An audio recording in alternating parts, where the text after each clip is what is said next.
Ako kay kag-legs yun. Uy, magkadua ko naman ang pulay. Ang dua ka legs na wala sa legs yun. Gamit kayo na sa internet lang ako. Dalang among bila pang dawa. Para sa video ko.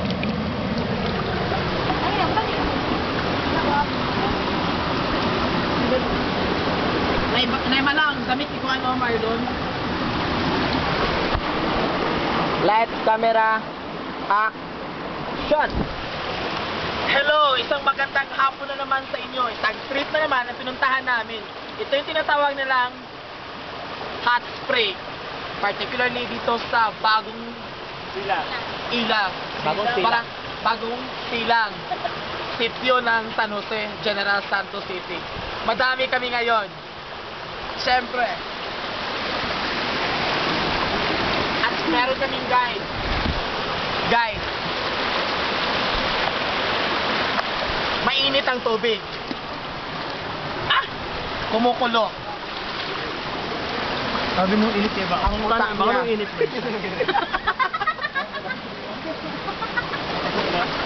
Oo.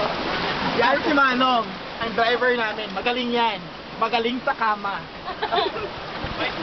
Kasama ko, si Kat. So, sa sobrang init nito, kaya niyang lutuin ang itlog. At saka yung kinain namin kanina na imbutido.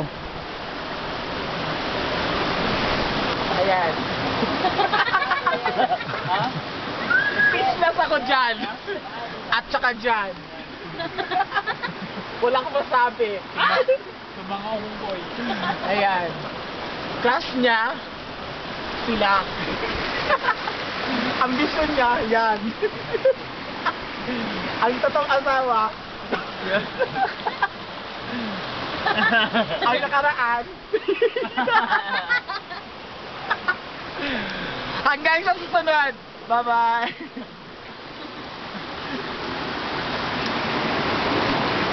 Ikaw, usay kasulti ni mo din he. What, dude? Kano wala makay kasulti? Amang. Ikaw, usay kasulti ni mo. Youth. Ikaw, usay kasulti ni mo. Ikaw. Lolo. Youth man yan, lolo. Usay kasulti ni mo sa Chutra. I had spring. Wow, it's very nice. Nah, I love nature. Like animal nature. Animal like you. I like. You. So ano I guess- pasalamatan mo ngayon? Maraming salamat. Una sa lahat sa Panginoon kasi bigyan tayo ng maganda